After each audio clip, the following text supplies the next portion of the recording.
Afternoon, everyone. Welcome back to the Evermore YouTube channel. It's Chris back with a match reaction straight after Newcastle United's 3-1 victory at home against Southampton. Bloody hell, that was harder work than we wanted it to be, I think. But another great win by the lads as this black and white machine rolls on to Champions League football. Absolutely brilliant game. Second half was gripping.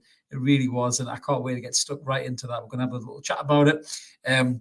Just talk about the key points of the game, obviously, and maybe give our man of the match as well, which shouldn't be too hard to figure out who that's probably going to be. Just before I do, a little reminder, if you're new to the channel, please consider subscribing. We'd love you to come and join us. We're on 3,127 subscribers, I think, now. So we've had loads of new subs in the last few weeks. So we really appreciate that. Loads of room for you if you're just watching for the first time. Click that button. We are live as well this afternoon, as we normally are after a post-match. And jump in the comments, feel free. We always love to engage with you.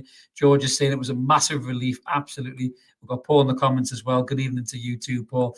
Wow. So what a game that was. Let's get stuck right into it then. So in terms of the lineup, this is how we lined up. Obviously, the big news before the game was a big blow, actually. It broke on Twitter. These things on Twitter, you always take a little pinch of salt, but it broke that Sean Longstaff was going to be out and potentially he's broke his foot. We're still waiting for that to be confirmed. Well, I certainly haven't seen that. But Sean came out of the side and Anthony Gordon got his chance from the start in that front three. The midfield three obviously was Joe Litton, Willock and Guimaraes. So, Big Joe dropped back into that midfield and Big Dan Burn was back in the usual back five. So a massive blow to lose Sean. He's been such a pivotal part of this team and the run that we've been on as well. So I really hope it's not as bad as what we're first fearing, but I'm sure the club will come out and tell us soon enough what's going on with Sean and what the state of play is. But yeah, so the first half was an interesting one. I mean, Southampton in general in the first half, I thought the game plan was quite good. They kind of try to soak up the pressure a bit, sit back, let us come on to them, and then they got a couple of shots off on target early on. Anthony Gordon looked quite lively. He made a couple of really nice runs. He's just not quite up to that match sharpness for Newcastle United yet. I think a large part of that is because when he came from Everton, he was lacking a little bit of match fitness, which was something that Eddie Howe did say as well.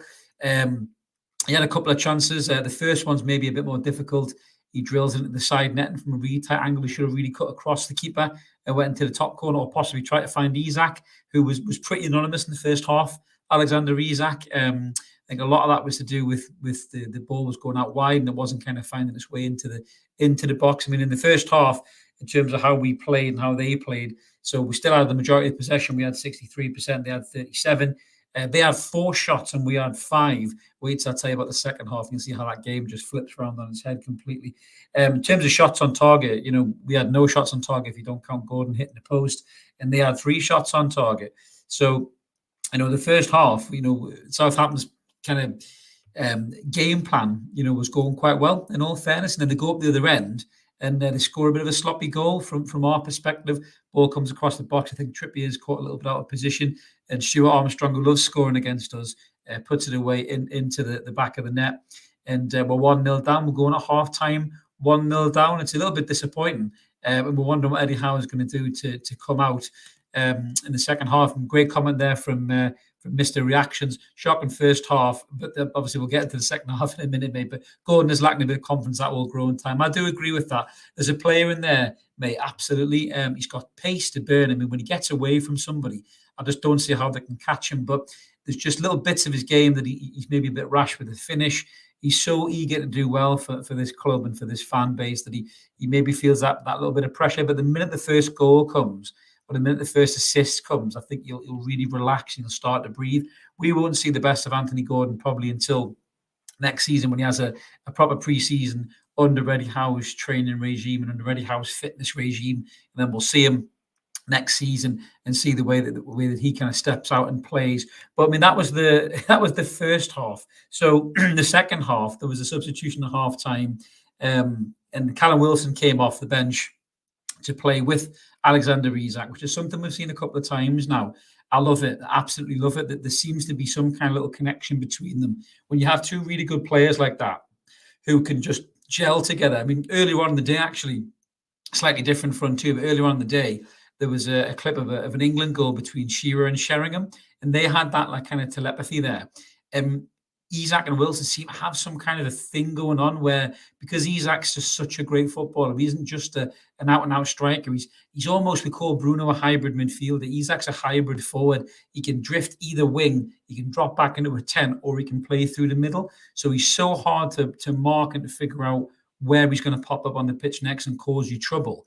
And I think because of that, Wilson is able to play his game a lot better, be able to get more central, be able to find those kind of poke finishes like he scored against Everton, those goal scorer sniffing at opportunities that he had. But I mean, we absolutely fucking battered this lot in the second half. I mean, the stats are unbelievable. There was a stat that went on the TV that we had 30 touches in their box in the second half alone, and they had zero touches in the opposition box being our box. We fucking murdered them in the second half. And with Isak and Wilson having that kind of fluidity between them, and Bruno getting more into the game. I mean, to be fair, Bruno probably had a better game in the first half, and then the second half, I think it was the defensive midfield was Lavia, who got a lot closer to him. I quite like that kid. He looked all right, to be fair. Bit of a shit house, I know he's not a huge signing, but he could be a good squad player for us when they go down, and they will go down because they are toilets, absolutely fucking toilet, Southampton. I think that's possibly what Eddie Howe said in the change room at half time. These are shit. Get into them. That's exactly what we did. So the game progresses on. We're all over them. We're absolutely pillaring them, shot after shot, chance after chance, corner after corner.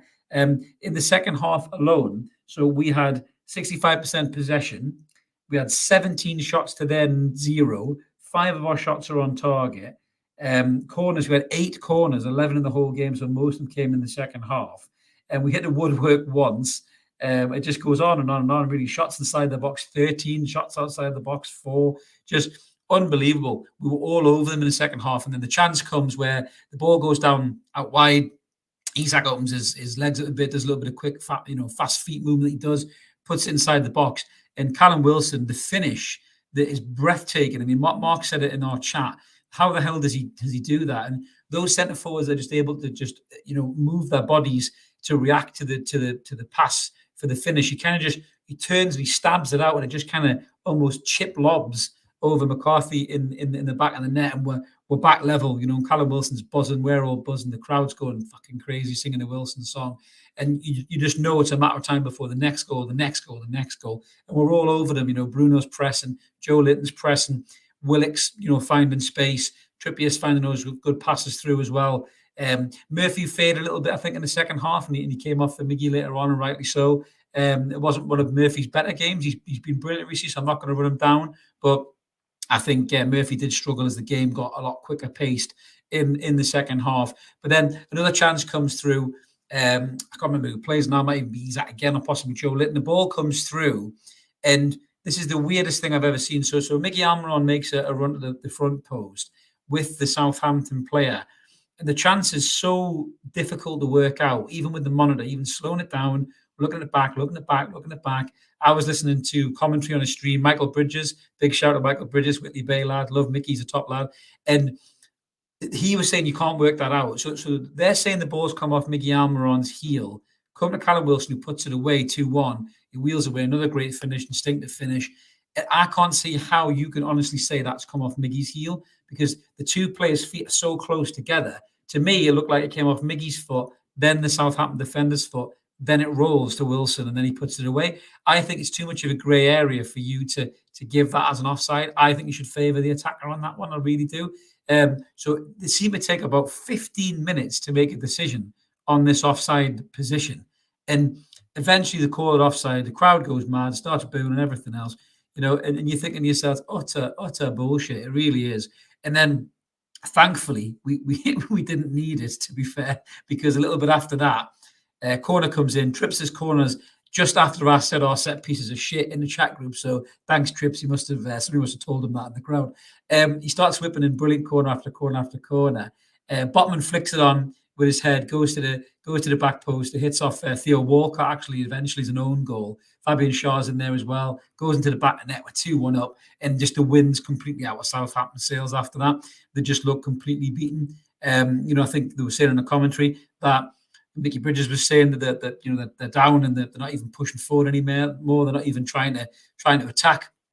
trying to do something in the game. They're just pretty much realising that they've lost the game. They're done, and they're just trying to stop getting absolutely battered. I mean, they're rock bottom of the league. I think on about 24 points. So the rock bottom in the league, it's lights out pretty much. Just not a case of if, it's when. So have a go, have a shot, Southampton. Their fans must have been livid after going in front in the first half, and then Newcastle just turned it up, turned the temperature up. And with Wilson coming on as well. Unfortunately for Gordon as well. I just think that the confidence is lacking. I've got a couple of comments there about Gordon as well. Woody, mate of mine, he was texting me through the game. Wasted opportunities in the first half. Very good substitution. Lo and behold, chances and goals. Gordon currently looks like emulating Fran's car in the early days. It's early days, though. Yeah, it's a fair shout, Woody. It's a fair shout.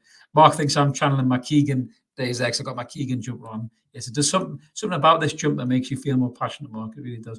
But shortly after that, another chance comes through. Great play from Willock as well. I thought Willock really stepped up in the second half as well. He looked a lot more lively. And then he pushes, he presses. He's putting pressure on the centre half, who lets it bounce, flicks back over, comes to Callum Wilson again, and just a class finish again. The keeper comes out. You think he's going to take the chance. Just a brilliant bit of composure. Rounds the keeper, slips in the back of the net. 3-1 to Newcastle, and that's where it finished. I'm loving seeing this Callum Wilson back in this Newcastle United picture. Something wasn't right with him, no, whatever what you believe, whatever the hell, I'm not going to get into that bollocks that was doing the rounds on social media. But Wilson looked burnt out after the World Cup. He's back. He's at his best. He's up to 15 goals now in the Premier League. Callum Wilson, absolutely fucking class. And to me, this is the Callum Wilson that we all know and love, and it's so hard to keep him out of the team. But when he has an impact like that and he can come off the bench and do that, for me, you won't like it, Callum, but he's able to come on and sniff out chances and win you games like that are tight and get a bit ugly. So I think at the minute, Callum might have to make do with the fact that he might be that player. He's got 15 Premier League goals, though. You know what I mean? So it's, he'd be happy scoring goals, but obviously he wants to start. A couple of more comments coming in there. Kevin saying, afternoon, put Gordon on the right side midfield was not a good decision. Second half was back to normal. Pity Wilson didn't get a hat-trick yet in the end. Absolutely, mate, he was. I was gasping for Wilson to get a hat-trick.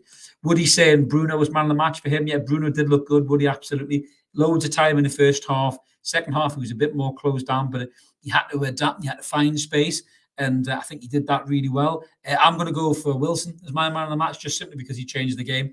He scored 2 goals and he won us the game. So I'm going to go for Callum Wilson as man of the match for me. Let us know who you think, guys, in the comments below, who your man of the match was.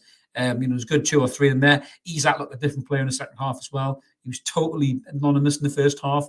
I don't know if that was because Gordon was there and the balance was off. I don't know. But he just didn't look the same player, Isak. But when Wilson came on and he pulled that wide, he looked fantastic yet again. He really, really did. Got a comment there from Mabu. He thinks Gordon's lacked confidence. Yeah, absolutely. We said that as well. Kevin saying he's just like, good shout, Kevin. Like the video, everybody, if you can. Really helps the channel grow. William is saying that Lavi's only 19. He'd be a good one. Absolutely, mate. Why not? We're going to build for the future. Why not get him in there? I've got Ian in the comments. My mate Ian, how you doing, mate? Yeah, great result. It was great sportsmanship. We gave Southampton a 45-minute start. We're going to make it a bit harder for ourselves, mate. You know what I mean? It can't be too easy. We're going to be like bloody Manchester City at this rate. So we've got, nice comment there from Jag44. Good, Jag, yeah. Glad you can join one of the live streams, mate. Good to have you on board.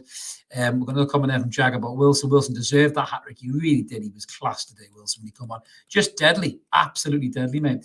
We've got, Lamke saying Isak is so fucking good. He really is. Like I said, he's this kind of hybrid striker. I keep using that word, but there's no other way to do it because you can't pin him down. Alexander Isak, you could say he can play out wide, he can play through the middle, he can drop into the 10, and he's still going to be as effective in either one of those positions. He can still win you a game, which is brilliant. I mean, it just goes to show you when they signed the lad, they definitely did their due diligence, because if a player can play in those different, I don't know if they knew he could do that when they signed him, but it might have just been an added bonus. But the fact that Alexander Isak can play anywhere across that front three means we can play him and Wilson. I'd be really interested to see who starts in the next game for Newcastle United, because the way those two are linking up and the way they're playing, for me, would you go 2 up top? Would you go 2 up top with Wilson and Isak in the next game? It was Arsenal at home on the 7th of May.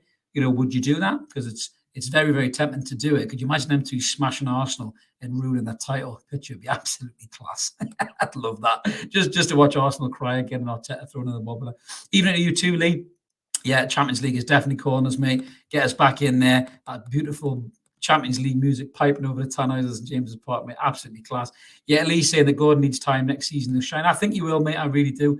I think next season we'll see a much better player from from Anthony Gordon's side of it. You can see he wants to do it. The willingness is there, and he does have potential. He's got ability. He's got pace. His first touch is really good. A couple of times he took the ball really well in his stride. I mean, the moment he hits the post, a little bit more confidence, a little bit more sharpness. That's in the bottom corner, quite easily. Then we're 1-0 up.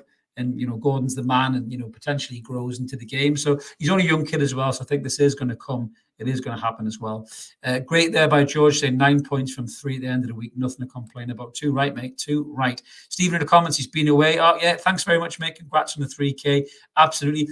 Meanwhile, we'll be doing a 3K subscriber giveaway. We've got a little cheeky prize that we're going to be hopefully talking about on Monday. So tune in to what's going on Monday night, and me and Mark will try and do the old random selector, and then one of you lucky people will win that prize. We'll try and stick a little video out about what it is, and then you guys can just smash a comment on them. We'll try and do that hopefully live on Monday. And I've just got a really good prize today, which we're going to save for 5K subscribers. So come and subscribe, guys. If you haven't subscribed already, loads of people who watch the videos aren't subscribers. Smash the subscribe, get us to 5K, then we'll definitely get this prize out, because this one's an absolute belter. I won't let you know what it is yet until we get a little bit closer, but it's a very, very good prize. So you definitely want to be in to win that one.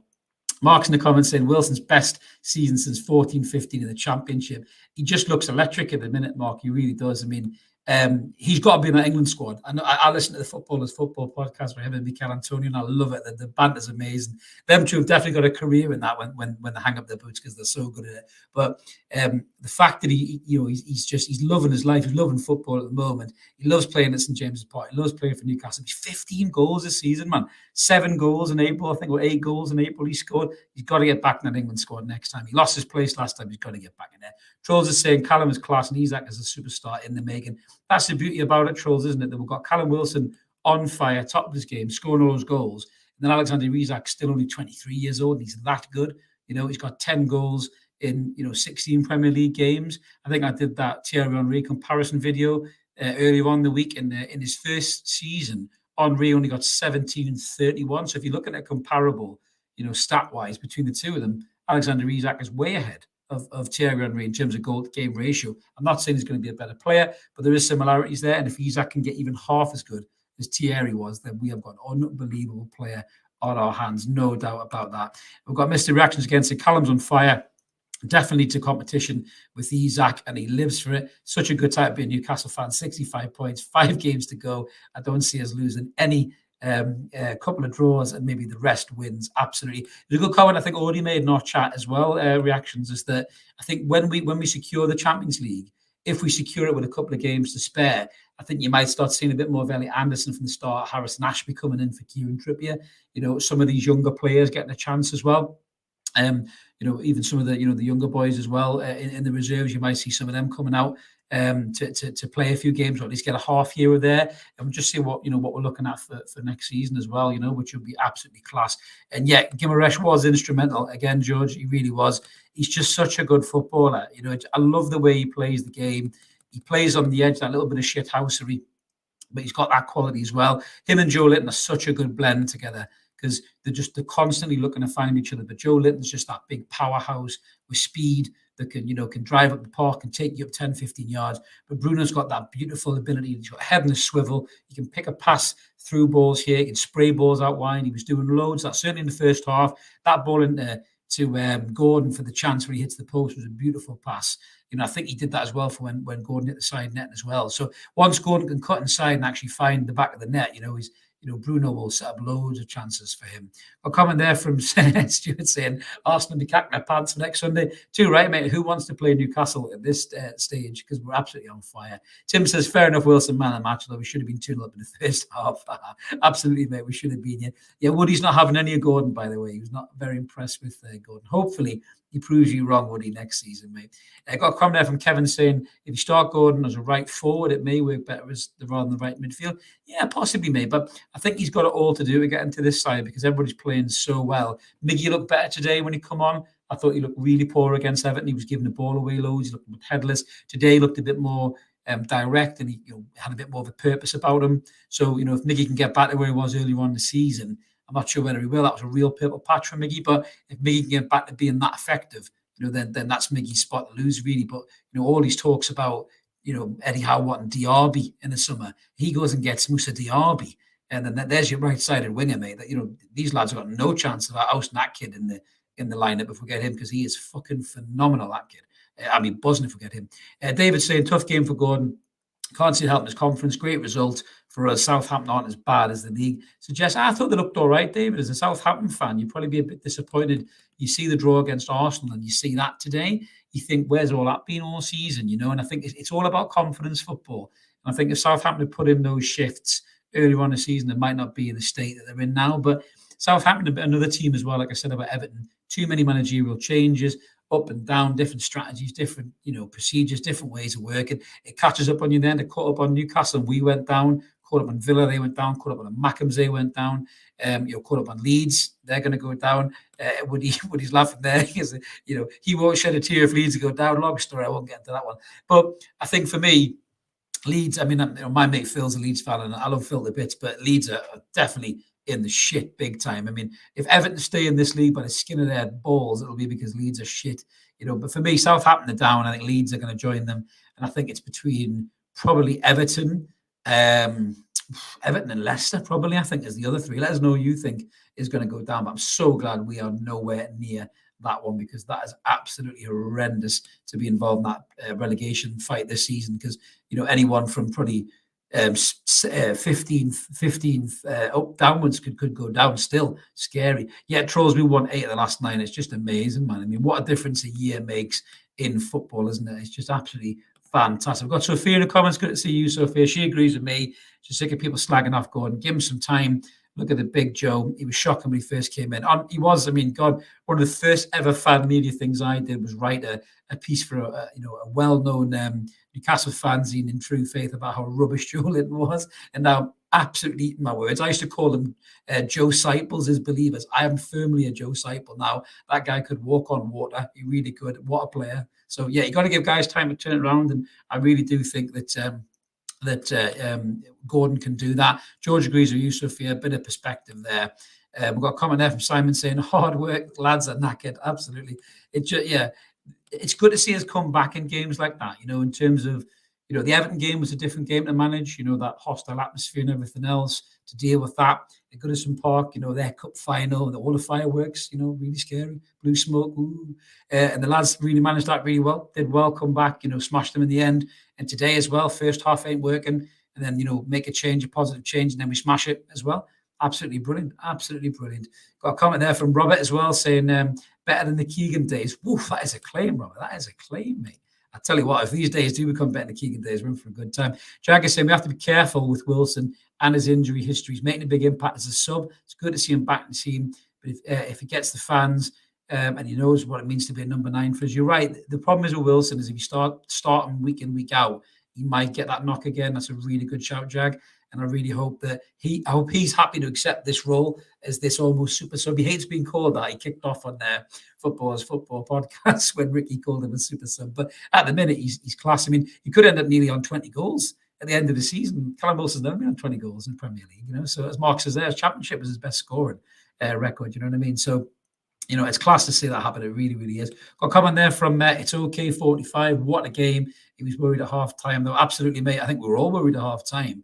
But I think the difference is we have faith in this manager that he's got a plan B, unlike previous managers. Certainly the last one, who didn't even have a plan A half the time. But, this one's got a plan B and a plan C, really, and you can see that from looking at it. He even sent his coach up, was it Ben Dawson, was something that Mickey Bridges said in commentary as well, that he sent him up to get a bird's eye view of the pitch, to find the pockets and find the holes. And I think a lot of that might have been with the change of Wilson in mind, thinking, right, where's the gaps? Can Callum get in there? Yes, he can. We'll push Isak out wide and get Callum through the middle. That's just really sharp coaching by a manager, do you know what I mean, to go up and do that. And I think it's great to see. And for us, I'm just buzzing that with this lad's our manager in terms of Eddie Howe. Comment from Ian, we are fucking massive. Nobody's laughing now. You're right, mate. None of these talk sport wankers are laughing at all, are they? So, yeah, Mark saying there in the comments. Bridges said in commentary that this guy's going to end up taking the entertainer's title off Keegan. He's not wrong the way it's going. Do you know what? The way they're playing as well, I must admit, these comparisons to the entertainers are definitely worth a shout, because I don't think I've enjoyed Newcastle United play as much as I am right now. I don't get every game. I get the games here and there. A lot of the boys in the channel have got season tickets, and they're there all the time. But the football that we play is just breathtaking. Whether you're watching it at stadium, or you're watching it TV, it's so enjoyable as a Newcastle fan to watch this team play football. You heard those comments from Danny Rose the other week. But whatever you think about Danny Rose, he's going through a tough time. But for him to say Eddie Howe has made him fall in love with football again shows you what kind of football we're playing. You put that on the stage of the Champions League, and if Eddie Howe can play football like that against the likes of your Leverkusens and your Kievs and your Portos and all these kind of people. I mean, imagine seeing that in the Champions League. Eddie Howe will announce himself on the global stage as an innovative manager, and I can't wait to see it. I really hope that we are going to get there. Just another comment there from Winnie Win. Yeah, Champions League, can't wait for this summer's transfer window. That is the big thing, isn't it? I should say when we get Champions League, because I really can't see us blowing us, touch wood. The players that we could sign and the players that we will sign will be very interesting. Now, there's articles going, around that me and Mott are going to cover, between the two pods this week. We've got obviously Monday, what's going on. We've got Wednesday as well. Got a great squad coming on Wednesday, so make sure you tune in for that one as well. The Welsh Wizards back, Mr. Diary. So we all have a bit of Di, that soothing voice. You got to love that on the old podcast. But we're all going to talk about transfers and links at the minute. There's big news about how we want Maddison, we want Diaby and Tierney are the main three. Apparently Eddie Howe has told Ashworth to go and get now. For me, those three really improve this side exponentially. They really do. Certainly with Diaby in that front three. I mean, Jesus, look how scared we are now. You throw Moussa Diaby in there. Unbelievable. It really is. Comment from Tiger Studios. We're going to get Madrid or PSG next season. Come on. I can't wait to see what War Flags have in store. If the Madrid fans come in the town, it'd be absolutely unbelievable.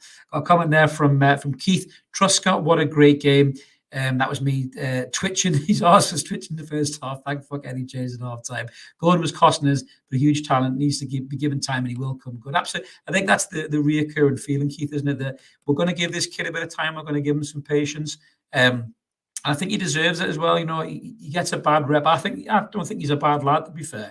And everything I've seen about, his attitude in terms of on the socials and when you see him on the side, except for the Brentford blip, everything seems to be going in the right direction. He's had loads of shit from the Everton fans for giving it this when he's walked back to the changing room. The same fans have chased him out of town, by the way, and said he wasn't fit enough to wear the shirt. But don't get me started on them again. I've just got away from them having a go at me on their YouTube, so I'm not going to get back into that. But yeah, I think we'll give Gordon a bit of time, and I think he'll do really well. Another comment from Simon. Yeah, that was Michael Bridges on commentary, mate. Yeah, Mickey's a good lad as well. Like I say, Whitley Bay lad. It's where I grew up. He's a really nice fella as well. So yeah, good to hear him on a commentary and really impartial as well. He was really good. I thought, yeah, he called the game extremely well. He could teach those wankers at BT a thing or two. I'll tell you what. Ian's in the comments there saying, here's the thing about the summer window. Who would you replace? That's the difficult part, isn't it? This talk about Maddison, we're going to get into that, I think, more in the pods, mate. So stay tuned for that.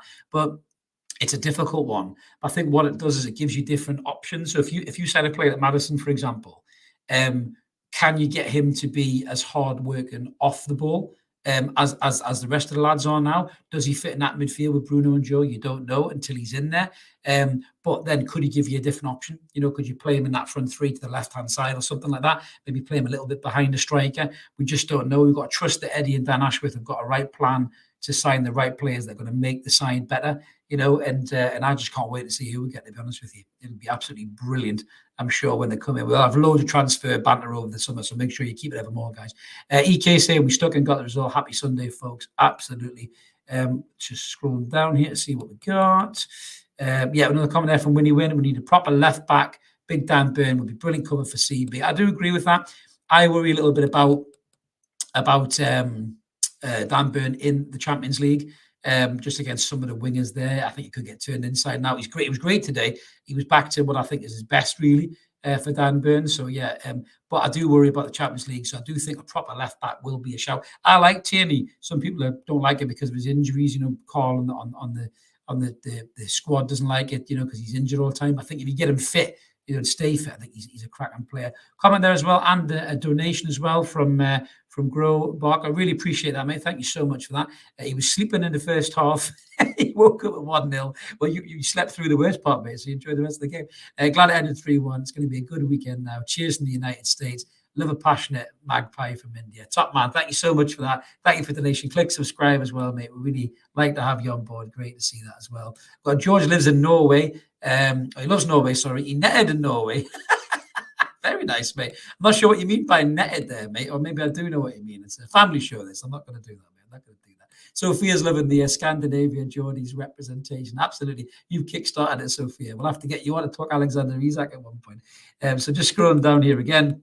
You got loads of comments flying in, guys. We always appreciate this. We always do our best to try and get as many up as we can.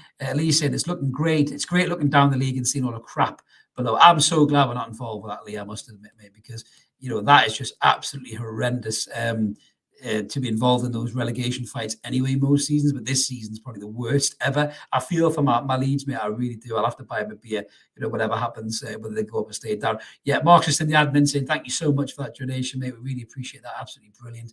Got a comment there from Maggot saying Richarlison is going to get a Joe Linton Bruno tattoo. I'm glad we didn't sign him. I can't stand Richarlison. What a wanker. What a waste of money he's been, mate. Was he 50 million quid or something? Absolute shite. It really, really is. Coming there from Nick Wright. He's loving it here in Korea. Thanks for joining, Nick. Really glad to see we're going international on this one, mate. Really class to see. What Lee's saying, more talk sport crap. Oh, God, yeah. We'll not get started with them idiots, mate, honestly. I would like Laura Woods and Ali McCoy. The rest of them are absolute bollocks. Woody's gone too soon. He's had a glass of red wine. Fuck the Champions League. We'll win the Premier League next season. Why not, Woody? Why not, mate? Absolutely. And he doesn't want the season to end. Why would you, mate? Why would you? I mean, this is one of the best seasons I think we've ever had, to be honest with you. Kevin saying he wouldn't mind a crack at Barcelona. Something good about Newcastle versus Barcelona fixture. Bit of history there, Kev, as well. Absolutely, mate. You just know for a fact that Keith Gillespie's going to be wheeled out on that one, mate. And Espria as well, if they can find him from whatever pile of hookers he's probably sleeping under as well. But what a player Tito was for us, mate. Absolutely. And we've got a comment there from Where the Lasses. I haven't seen the Lasses score, actually. Just jumped straight on there, so hopefully they're doing well. We've got another comment there below. I think the men and the women team are winning. Yeah, absolutely. The women's team's been brilliant, to be fair. I know it's something Amanda Staveley's really pushed on to try and improve. We don't cover it probably as much. Some of the other fan channels cover it brilliantly. The lads at Newcastle Fan TV are brilliant in terms of their coverage for the NUFC women's team. So if you want to check out a lot of stuff about that, go and check their channel out, guys, because they're brilliant on that as well. But it's brilliant to see both teams doing really well. And it just is such a buzz around the club at the moment. There really is absolutely class. Sophia didn't realise it was Bridges on commentary. I didn't either, actually. I've met the lad before. I used to work with his wife, actually, years ago. And I didn't know it was him until somebody mentioned it in the chat. And then I looked into it. I've seen him on socials, and it was Mickey Bridges. But I think he did a really good job, to be fair. And we've got Derek saying that Gordon did well in the first half. But between him and Isak wins all day long. I think the willingness was there, Derek, but I just don't think that the quality was there in the end for Gordon. But you know what? I think he will come good, as we're all saying there before in the comments. Simon saying Liverpool are 1-0 up. Yeah, they are creeping up. I think Les is saying it's 2-0 up now, actually. I think they are creeping up on us, Liverpool, but I just don't think they'll get to us. I think we're too far ahead. For me, I think that we will definitely get either third or fourth the way we're playing at the moment. Got a comment there from Alexander saying, first time posting, but long time listener. Great to see you, mate. Always welcome in the comments. We welcome any comment, mate, no matter what you think about it. Just bag it in. As long as you're not one of them dodgy bots. Normally Mark triggers them with his foul mouth. So he just said, it's good to see my hometown team being great once again. Moving to Houston was horrendous, but Newcastle's my bright spot. The lads were miles above. Absolutely, mate. Great to see. It's great to see that the lads are making magpies all around the world. Just remember how good it is to be a Newcastle fan once again, mate. And the next generation of fans are going to grow off the back of this success. There really is. Newcastle is still a global club now. I remember years ago going to Epcot, and it had Manchester United, Liverpool, and Newcastle shirts up. And the Americans love Newcastle. They really, really did. And I think the better we do, and the kind of football that we're playing right now, the Americans and everybody else over kind of India and Saudi Arabia, that's going to grow as well. We're going to have so many fans internationally, and I think it's absolutely brilliant. That's what you want to be as a football club. It isn't about the 52,000 that are in Barrack Road. Obviously, they are massive to the club and to the city. We love all of them. A lot of our squad members are there. But it's about all the Magpies around the world supporting Newcastle at the moment and just buzzing off this great team and this great manager. And I hope they appreciate, I hope they know what they're doing for everyone. I'm sure that they do. Like Longstaff and Byrne will not let them forget that. But it is just brilliant to see. Absolutely brilliant. And we've got Maggot saying, I can see ASM staying, need a strong squad for extra competition. Yeah, that'd be an interesting one, mate. I mean, Maxi's definitely got something about him, when he's on it, but I think he has to work hard to get in this team and stay in this team. I'm just not entirely sure that he's he's able to keep the discipline that Eddie Howe needs to press from the front. I just think he goes a little bit wandering sometimes and thinks of the headlines. That's not me slagging him off. He's that type of a player. He's got that need to kind of just grab it and be the star. But I think the difference is someone like Alexander Isak can do that and be disciplined in the game. But I just punch him a microphone there. I'm not angry. I'm just punching it because it's in the way. But yeah, I think hopefully Maxi can try and knuckle down and get back into the side. But I do think he may be a bit of a casualty from next season. So we've got Brainwashed Maniac. That's a new name. Click subscribe. We have Mitch. Cheers from Sweden. Yes, great to see the Swedes in full effect. Alexander Isak, man, what a player. Nice match reaction. 3 essential points. Spurs will never catch us. Now, I don't think Spurs could catch us at all if they had a net as big as the River Tyne, mate. We've got another comment there from Mark Rhodes, New Zealand. Happy days, mate. I actually watched it on the Sky Sports New Zealand streams. That's probably where Mickey Bridges was commentating. And certainly that's where the feed was from, mate. But great to see you there from there as well. Alex is in the comment again, just saying, well, I learned here in Houston that Americans love the fiery tale ending and seeing teams rise from nothing. So yeah, absolutely, mate. They will love us coming back there. I mean, this documentary is going to be massive, isn't it? This Amazon documentary when it comes out. Newcastle are going to finish the season in the Champions League. Absolutely brilliant. Got another comment there as well from Ian. Good to see you, Ian. He lived in China for 10 years and he sent some ideas to NUFC for marketing in China. Didn't hear back. That's a shame, mate. I'll ask one of my mates who's on the trust board, mate, if he can ask a question. But it could all be different people now, I'm pretty sure. But yeah, I'm sure that your marketing ideas didn't go away elsewhere, mate. There's a few comments there. We've got William saying that Liverpool can only maximum out at 71 points. We need 6 points over our next 5 matches. I think you got to be looking at 6 points against Leeds and Leicester, I think, which isn't going to help them in their relegation fight. Could we get 3 against Arsenal? I think the way we're playing now, you certainly wouldn't rule it out, really. I don't think anybody would want to play against Newcastle United right now, whether you're the top league or the bottom of the league. John's in the comments. John's Kitchen, reliability and good communication of the team. It's nice to watch the team for the outcome rather than pegging it because they're fucked it up. Absolutely, mate. We are on top of it now. Even when we go 1 goal down, we just don't seem to panic anymore because they've got faith in their manager and they've got faith in their teammates to make things right as well. So yeah, it's just an exciting time, guys, to be a Newcastle United fan, and I think that's us nicely wrapped up to the post-match reaction. Thank you so much to everybody who's been in the comments. We always appreciate it. It always helps the episode flow. As I mentioned, if you are new in the comments, it's your first time checking us out, consider subscribing. We'd love you to come on board. Loads of pop-up videos on Evermore, just like this match reaction you've watched. The 2 weekly shows, Mondays and Wednesdays. Definitely tune in these ones this week. There'll be big ones. We're going to have the 3K subscriber raffle, hopefully. And then we'll also have a bit of transfer talk as well, and even be talking about this new shirt sponsor, which is even more revenue coming into the club. So definitely come check us out. What's going on? 10 p.m. on Monday with me and Mark, and then Wednesday live at 7 with the other Evermore crew. And we'll make sure we get stuck in there as well. And if you can like this video as well, really appreciate it. Helps the channel grow. But until then, this is Chris signing off. Let's keep supporting that team. We'll call United. Have a cracking weekend, everybody. What another brilliant performance. Champions League, here we come. 3 points, and how are the lads? We'll see you all later. Cheers now.